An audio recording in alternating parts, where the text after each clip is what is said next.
Bora, meu povo! Hoje, bem-vindos a mais um estudo aí do plug do canal da Jubicó. Seja muito bem-vindo, bem-vinda. Deixa o seu like, seu curtir. Não esquece de compartilhar esse vídeo nas suas redes sociais. Eu já chego falando isso, tá? Se você tá aqui, por favor, faz isso.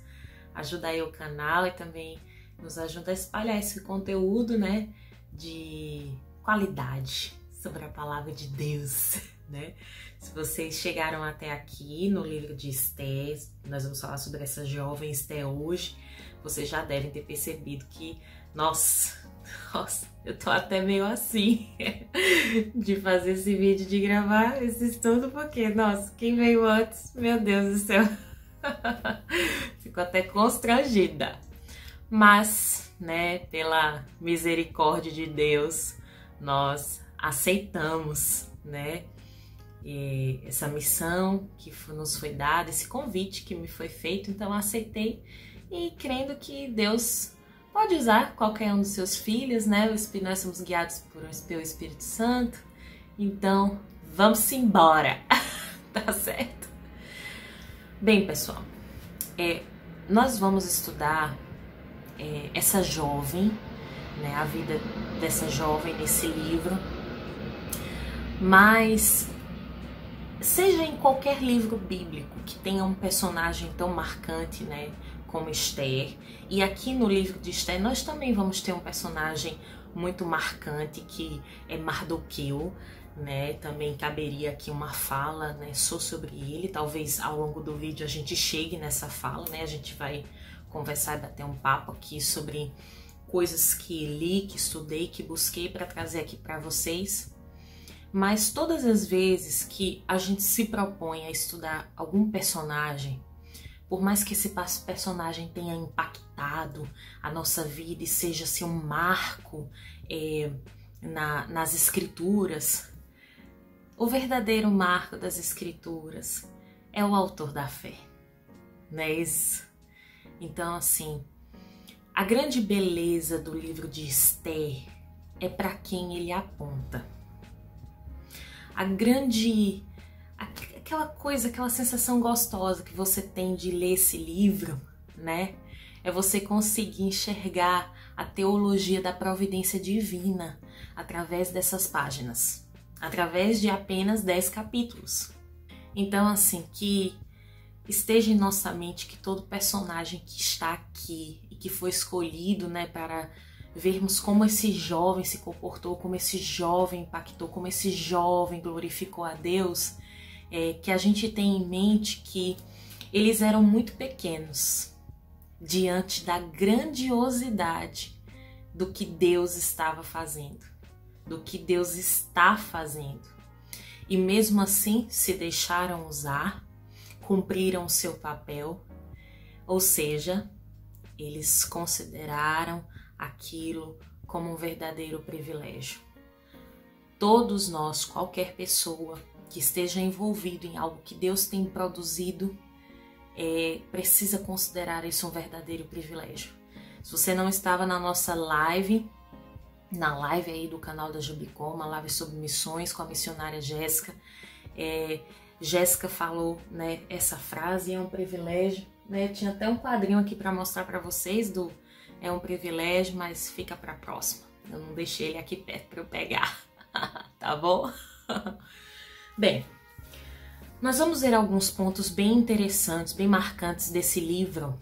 Ele está bem na transição, né? Nós continuamos no Antigo Testamento, mas ele marca aqui uma divisão, não sei como a sua Bíblia é dividida, mas a minha é dividida em blocos de livros, né? Eu tô usando aqui a Bíblia Genebra e ela é dividida em blocos de livros. Então a gente termina um grande bloco de livros. Deixa eu mostrar para vocês. O primeiro bloco de livro é o Pentateuco. E logo depois do Pentateuco, a gente vem com esse segundo bloco, os livros históricos.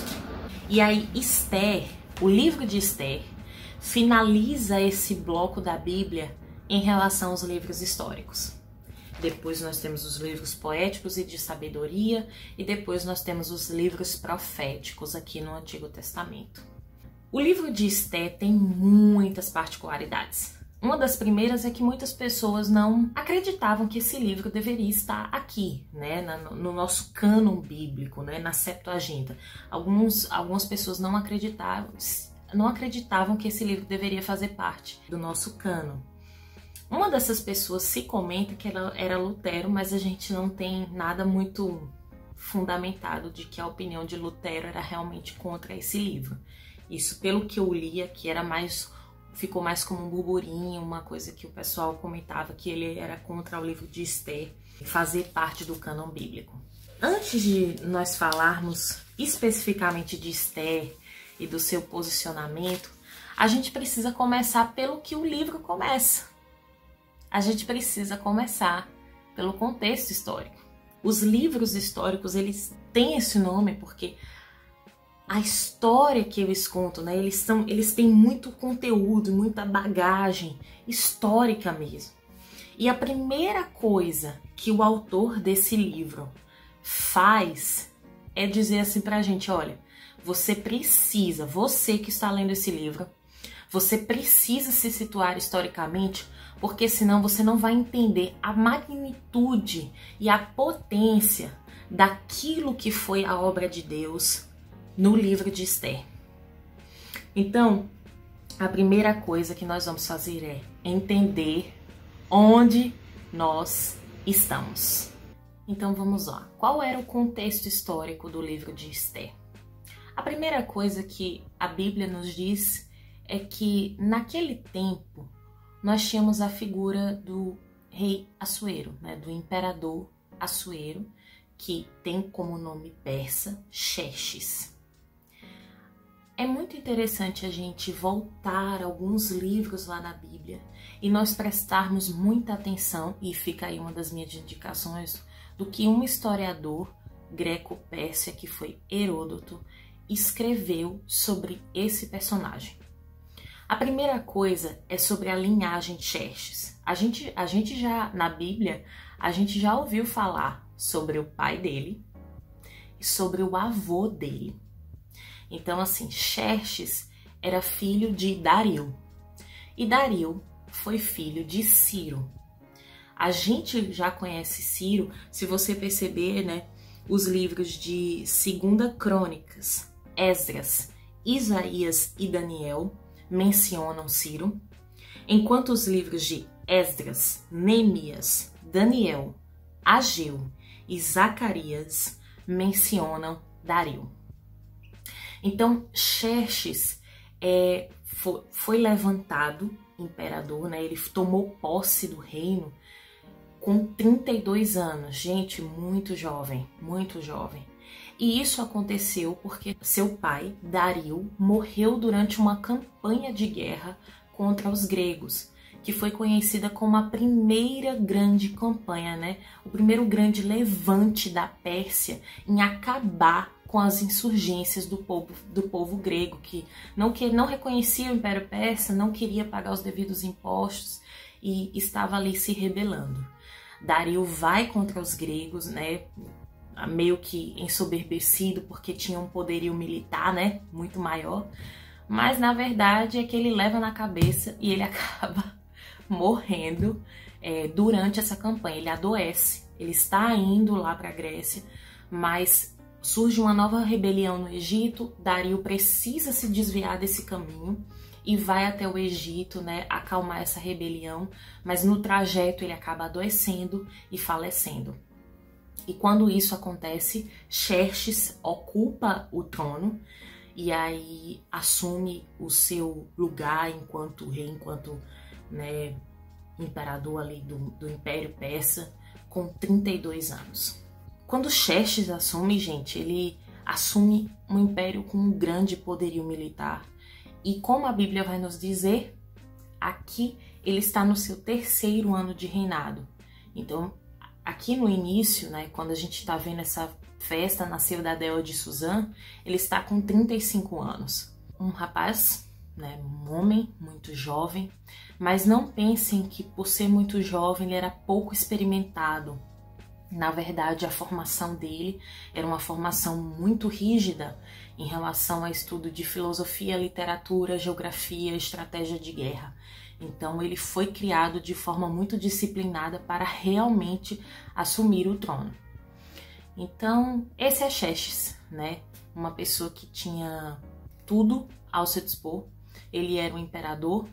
E ele organizava, e o Império Persa era organizado em sátrapas. O que eu vi aqui de história sobre isso é que era uma forma do Império Persa manter os povos dominados de certa forma um pouco mais calmos, porque os sátrapas tinham as sátrapas tinham seus próprios administradores, e se vocês se lembram, Daniel conquistou muito prestígio e chegou a ser um desses administradores, né? Alguns historiadores dizem que isso despertou a inveja de outros e foi por isso que ele foi parar ali na cova dos leões.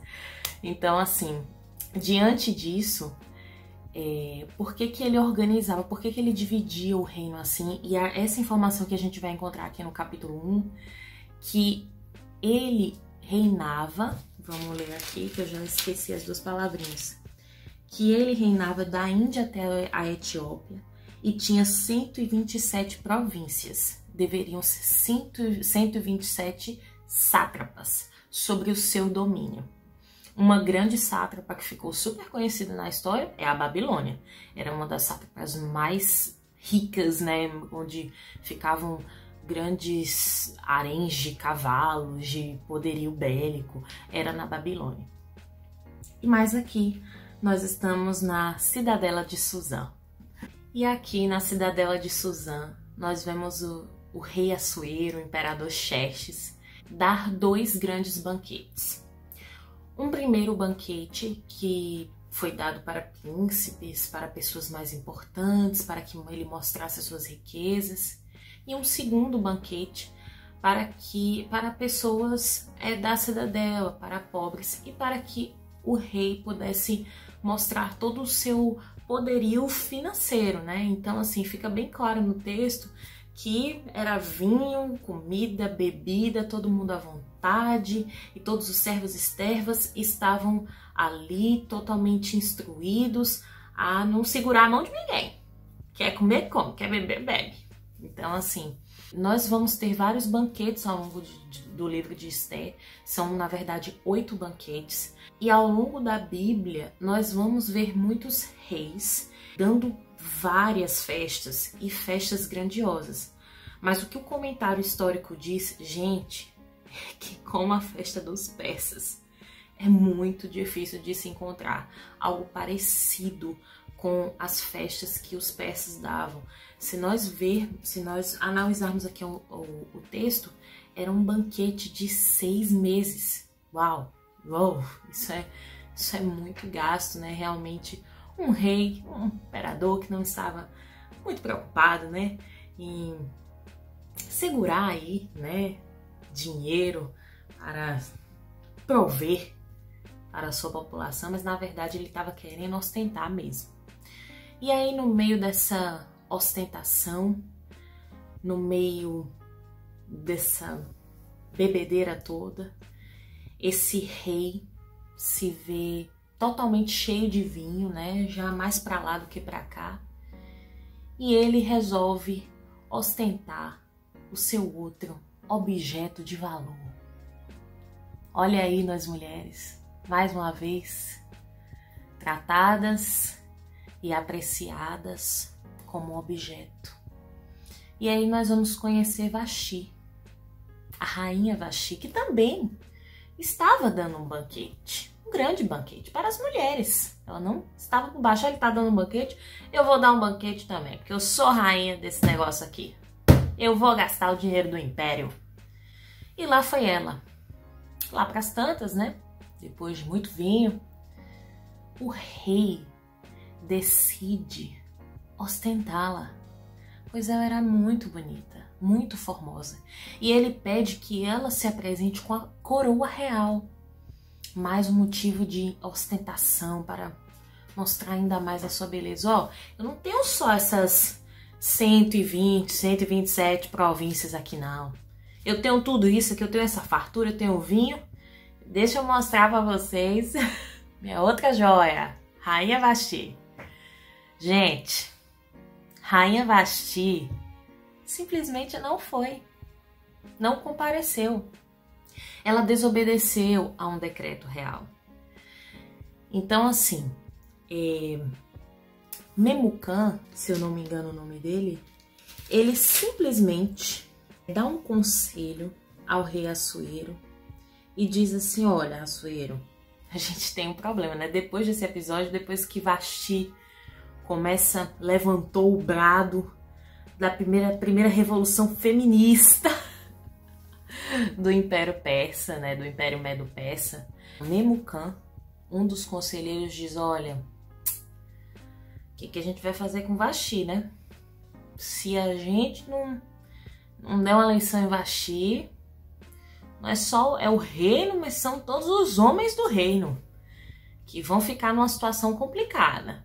Porque se a própria rainha não obedece ao rei, ao imperador da Pérsia, isso vai virar chacota. E as mulheres vão fazer como ela, vão seguir o exemplo da rainha e vão se tornar insubordinadas.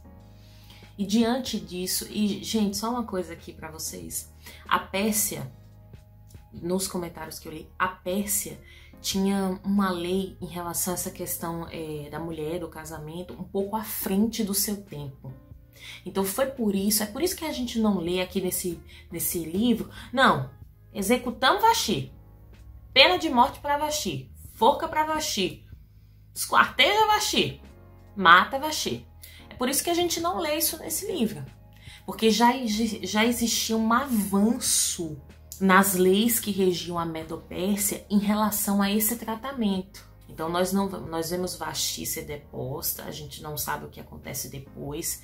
O que a gente entende é que ela foi mãe de um dos filhos de Xerxes, e isso não se diz a respeito de Esté. Heródoto, o Esté não é mencionada nesses escritos, mas Vashti sim, ela é uma das possíveis mães ou de Artaxerxes ou de Dario II.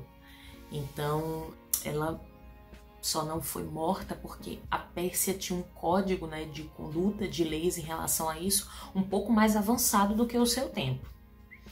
Mas, fica aí o exemplo, Vashti tentou, né, fazer a primeira revolução feminista. Ela estava na Medo-Pérsia, né, pessoal? Não vamos esperar muita coisa, não é isso? Estava no meio ali, muito complicado. Mas então, depois disso, e só para a gente se situar historicamente mesmo, esses banquetes, gente, estavam acontecendo antes da segunda campanha contra a Grécia. Então, a gente vê meio que um preparo da Pérsia, um tempo de descanso e de fartura e de banquetes na Pérsia, mas na verdade eles estavam num tempo de estrategismo, de estratégia bélica para ir contra a Grécia novamente. E nesse meio tempo ocorre essa intercorrência com Vashti. E aí você vê o texto dar um salto. Porque se você lembra, se a gente for fazer uma cronologia aqui, Xerxes, no início do texto, estava no 3º ano do seu governo. Quando Esther é entregue a Xerxes, quando Esther se une a Xerxes, ele já está no 7º ano do seu governo. Então a gente vê isso dá um salto, né? Um salto no tempo, um salto histórico. Por que o texto faz esse salto? É aí onde o contexto histórico ajuda a gente. Nesse meio tempo, depois que houve essa confusão com Vashti, Xerxes parte com o seu exército e vai para a segunda campanha contra a Grécia. Ele perde, ele é derrotado mais uma vez, ele é derrotado, o seu exército é drasticamente dizimado, e quando ele volta, aí o pessoal, poxa, como é que a gente vai consolar o rei? É derrota pra lá, não tem mais Vashti. Ele tinha um harém, gente, de muitas concubinas, né? Mas não tinha rainha, né? Então, não, pessoal, vamos fazer um concurso. Estou fazendo aqui uma releitura, né, dessa história. Vamos fazer uma Esther sem censura nesse momento. E assim, não, vamos vamos agradar o rei aqui, né? Com a moça, com moças, com uma nova rainha, com uma moça virgem que possa agradar o rei.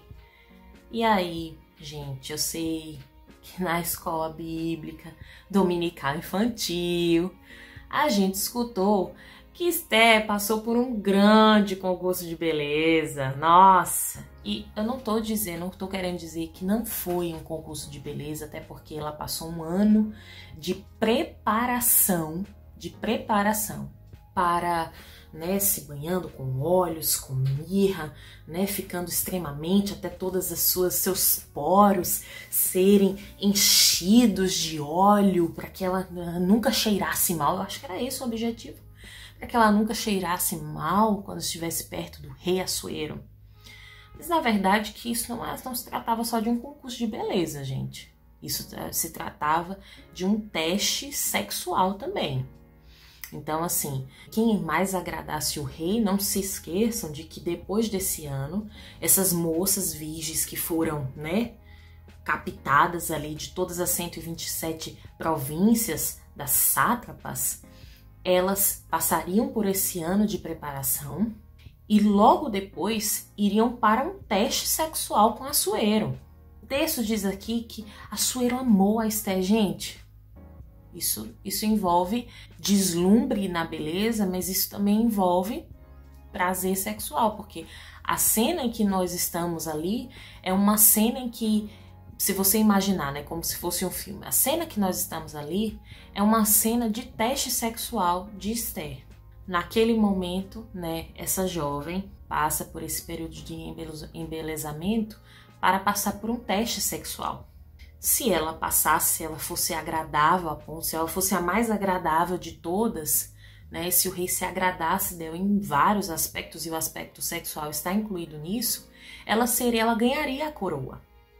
E se não, ela poderia se tornar apenas mais uma das concubinas de Assuero, o que não acontece.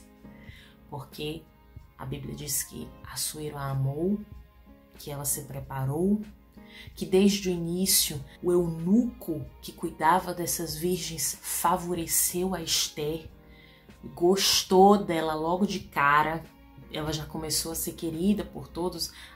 A Bíblia nos conta que ela tinha direito de levar algo, né, da casa das virgens para quando fosse para a casa das concubinas ou se tornasse rainha. A Bíblia diz que Esther não pediu nada além da conta, né? Não pediu nada mais do que era o seu direito, não esbanjou assim nos seus pedidos. Então, lá foi Esther passar por esse teste.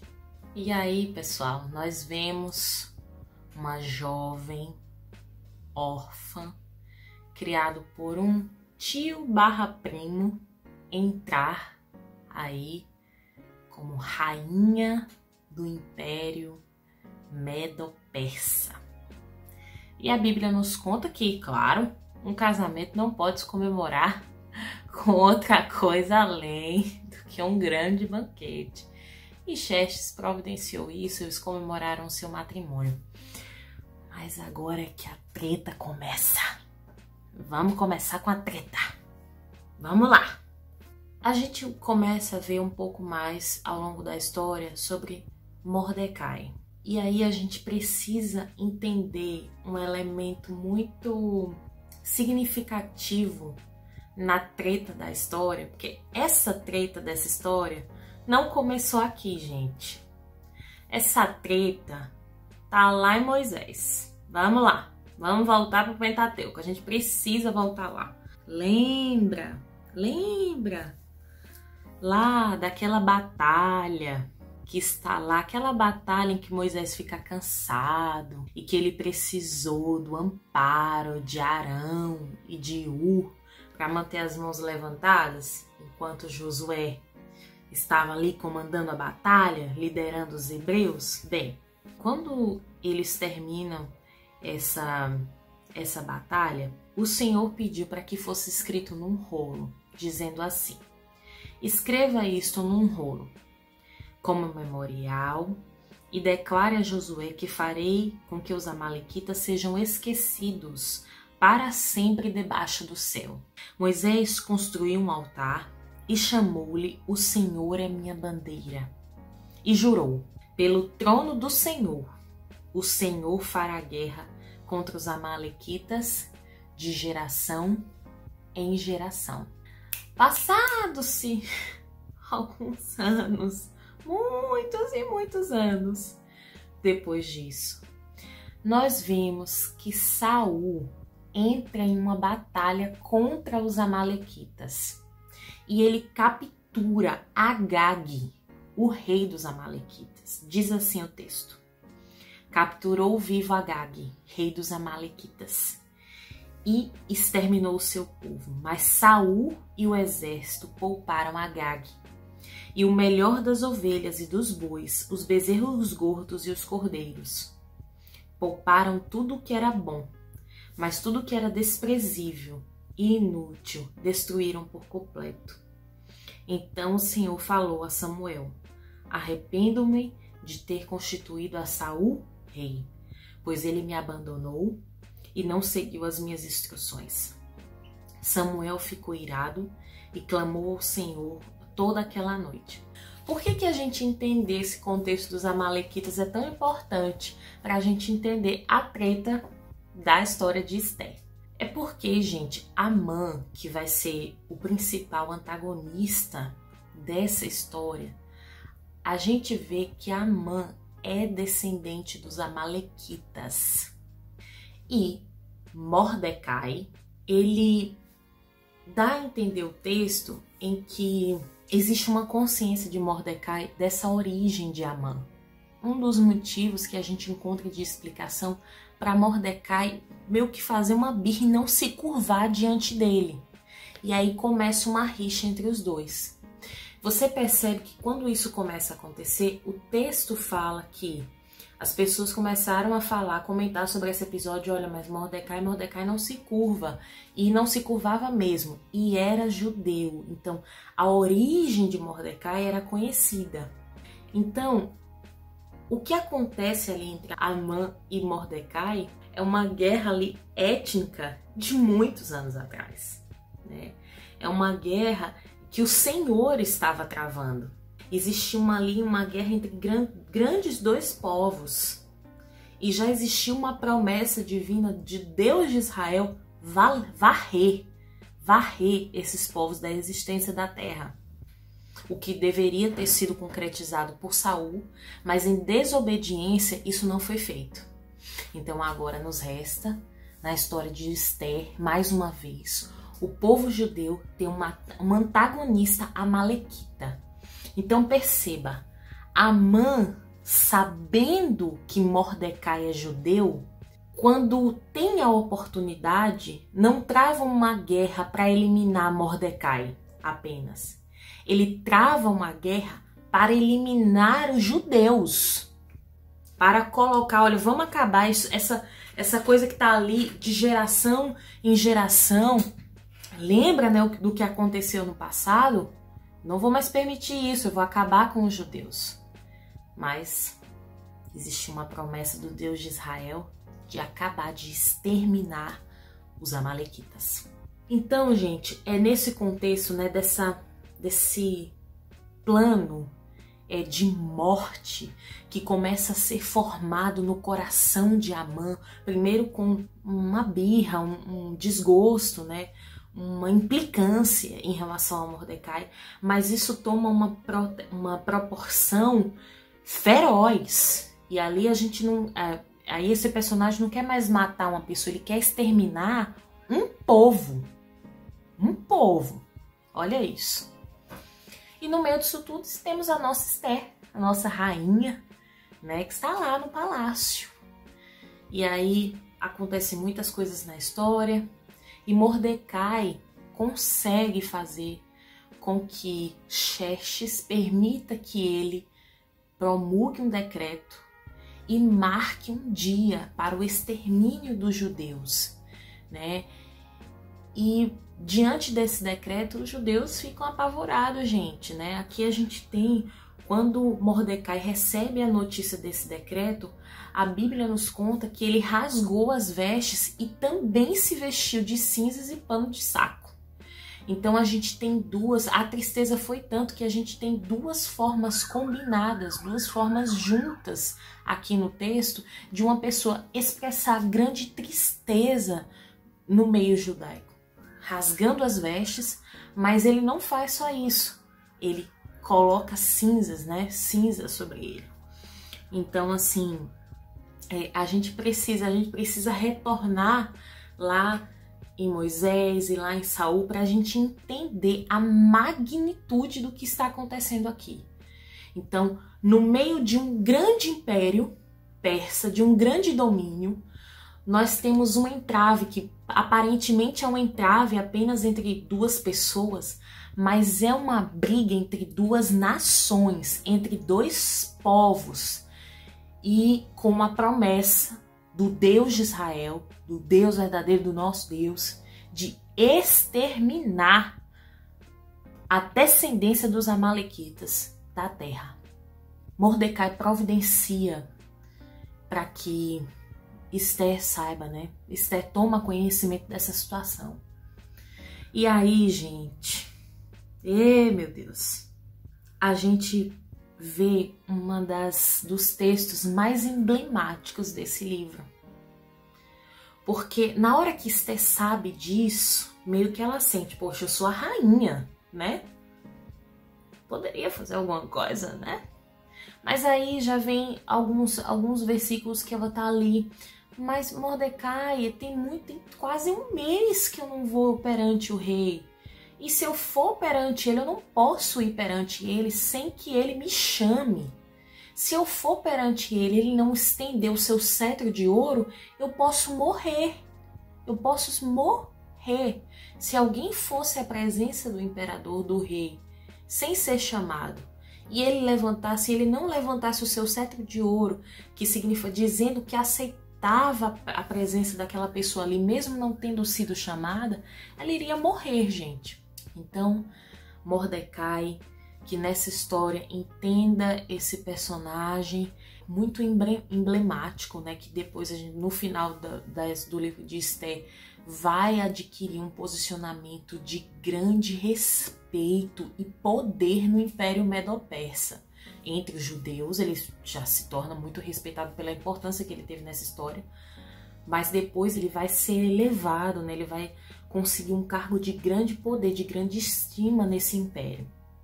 Então, Mordecai está ali como um conselheiro, um orientador. E Esther, gente, essa mulher sabe obedecer. Essa mulher sábia sabe seguir orientações. Essa é uma das grandes características de Esther nesse livro. É uma mulher prudente, é uma mulher obediente, é uma mulher que soube seguir orientações desde o começo. Porque lembra que a gente pode até saber a origem de Mordecai no início, todo mundo ali sabendo que o Mordecai é judeu. Mas Esther, desde o início, é orientada que a partir do momento que ela estivesse no harém das virgens de Assuero, ela não declarasse a sua origem, ela não declarasse qual era o povo que ela pertencia. Isso não é uma ideia que brota da cabeça de Esther. É uma orientação que seu pai primo, né, ali, deu a ela. E ela seguiu essa orientação. E vamos aqui para um dos textos mais emblemáticos do livro de Esther, que é: não pense que pelo fato de estar no palácio do rei, de todos os judeus, só você escapará. Pois se você ficar calada nesta hora, socorro e livramento surgirão de outra parte para os judeus. Mas você e a família de seu pai morrerão. Quem sabe se não foi para um momento como este que você chegou à posição de rainha. Gente, a gente podia encerrar esse estudo por aqui, porque essa parte aqui do livro já dá, muito bom, mas eu gostaria de gastar um tempo aqui considerável comentando essa parte. Veja o que é dito aqui. E aqui, onde esse homem, Mordecai, está dizendo a Esther, está mostrando a ela uma das grandes características do Deus de Israel. Que não importa, meu bem, se você deseja ou não participar daquilo que Deus está fazendo no mundo com seus filhos e filhas, das suas obras e para o seu povo, do que ele tem erguido, do que ele tem destruído. Não importa se você não quer fazer parte disso, mas se você se calar, se você não quiser fazer parte disso, não pense que você é uma peça fundamental. O grande autor disso tudo é Deus. Então, mesmo que você não vá, mesmo que você se cale diante dessa situação, não se preocupe. O Deus de Israel proverá socorro ao seu povo.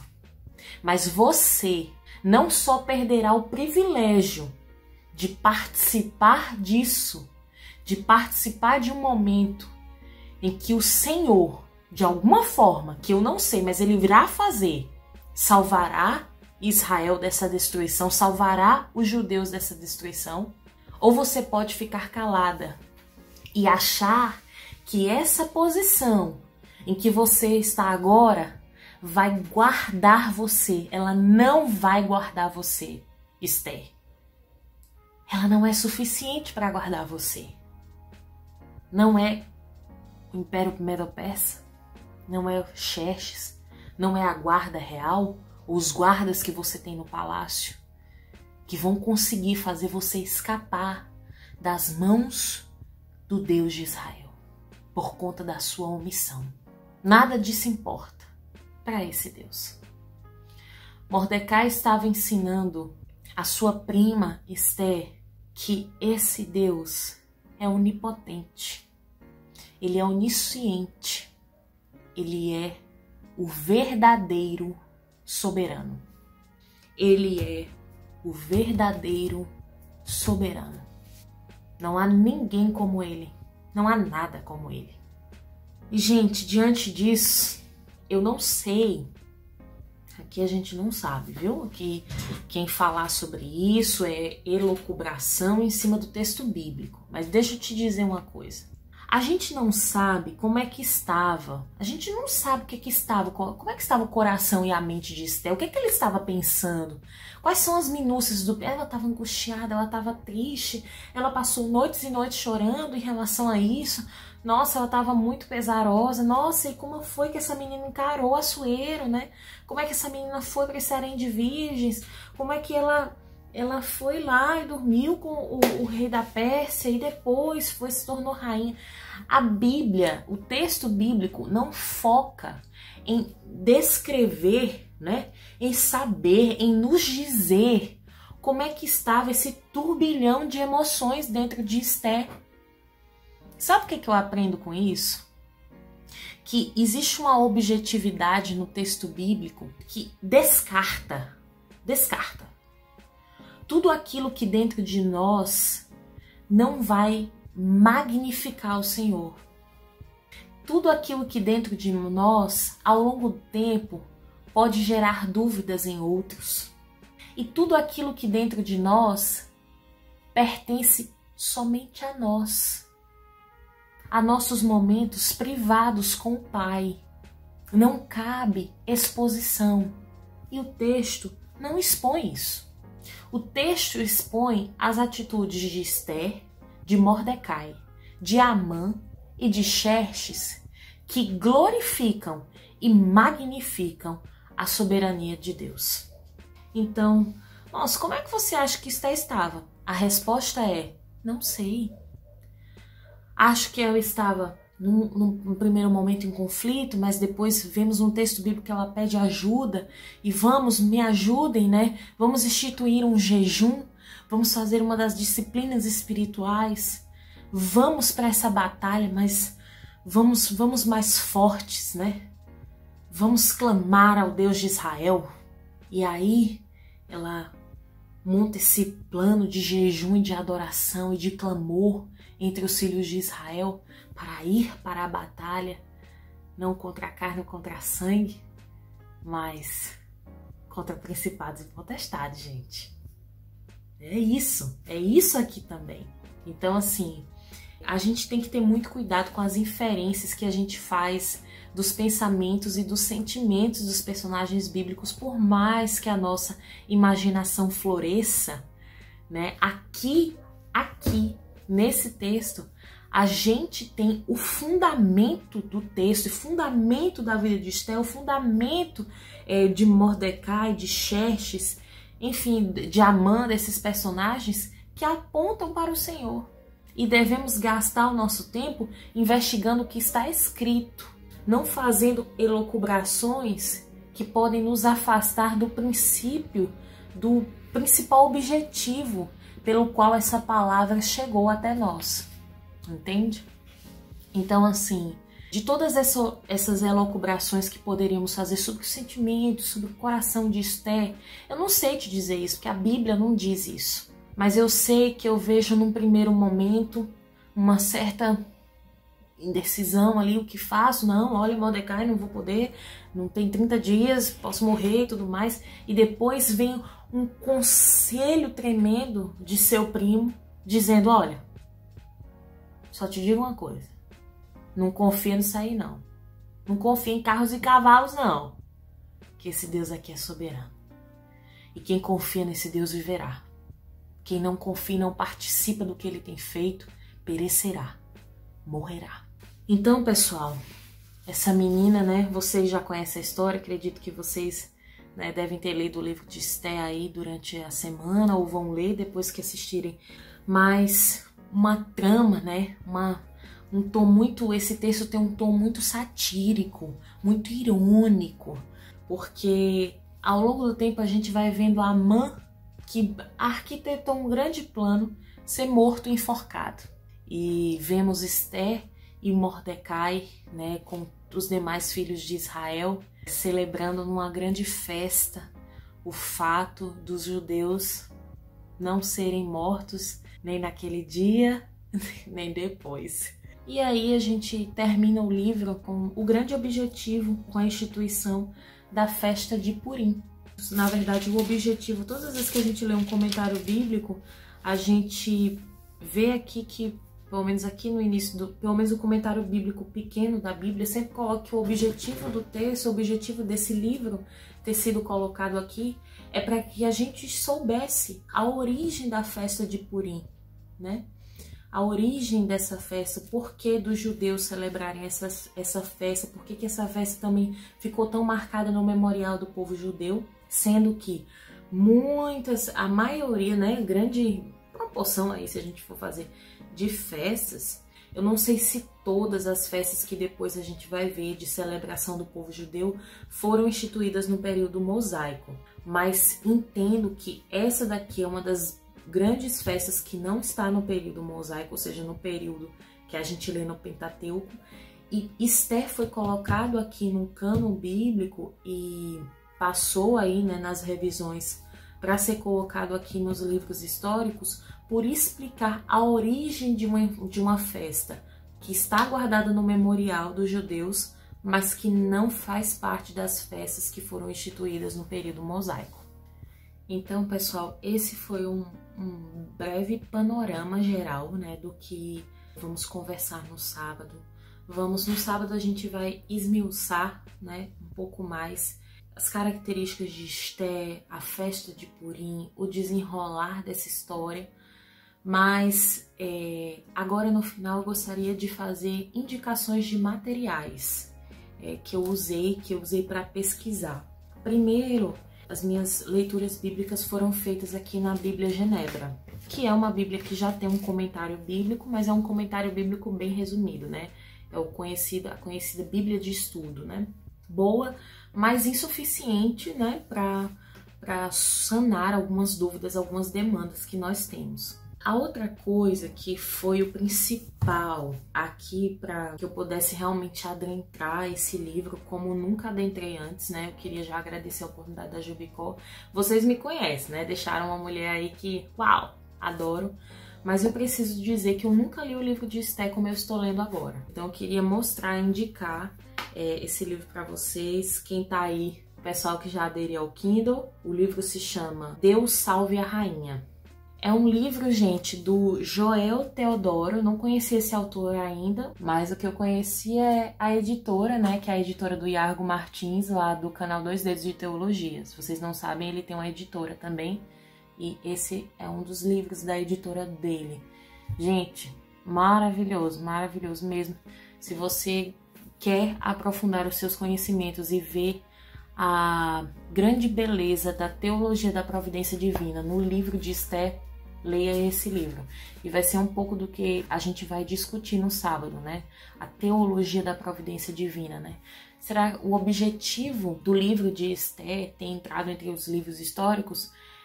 Em teoria, e o que todos os comentaristas colocam é que foi para justificar o motivo da festa do Purim. Mas é um texto inspirado pelo Espírito Santo.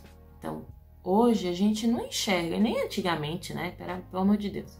As pessoas não enxergam só, eu tô lendo esse livro aqui para entender a festa do Purim. Não, a gente tem toda uma trama por aí.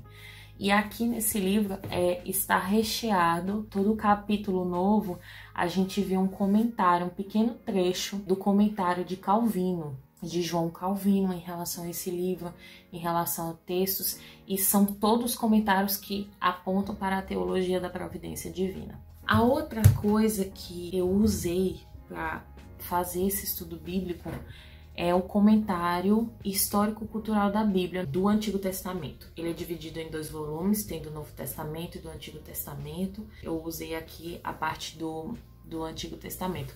Mas eu posso dizer, gente, que a introdução histórica desse livro aqui, Deus Salve a Rainha, não fica aquém. Claro que aqui no comentário bíblico a gente tem muitos detalhes, né? Histórico-cultural, tem uma parte só falando de Heródoto.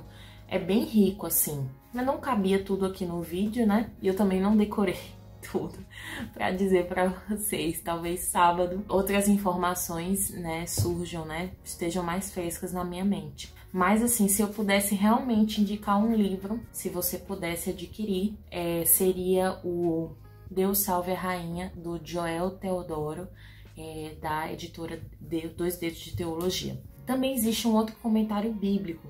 Esse tem disponível online, que é o comentário Esther. Esse é um comentário bíblico que ele tem de todos os livros da Bíblia e um deles é Esther. Esse a gente consegue achar até online, tá? Então é isso, pessoal. Nos vemos sábado. Espero que vocês tenham gostado. Espero que aqui a gente tenha conseguido mostrar assim pontos principais, né, do livro de Esther. As coisas que vocês acharem que faltaram a gente discutir, né, ou faltaram aqui no meu sketch, né, do que falar nesse vídeo, a gente vai comentar sábado, traz sábado, né, pra gente discutir e crescer junto em conhecimento, em entendimento e obediência à palavra de Deus. Cheiro grande, vai ficando firme aí, que eu tô tentando ficar firme aqui, tá certo? Cheiro, tchau, tchau.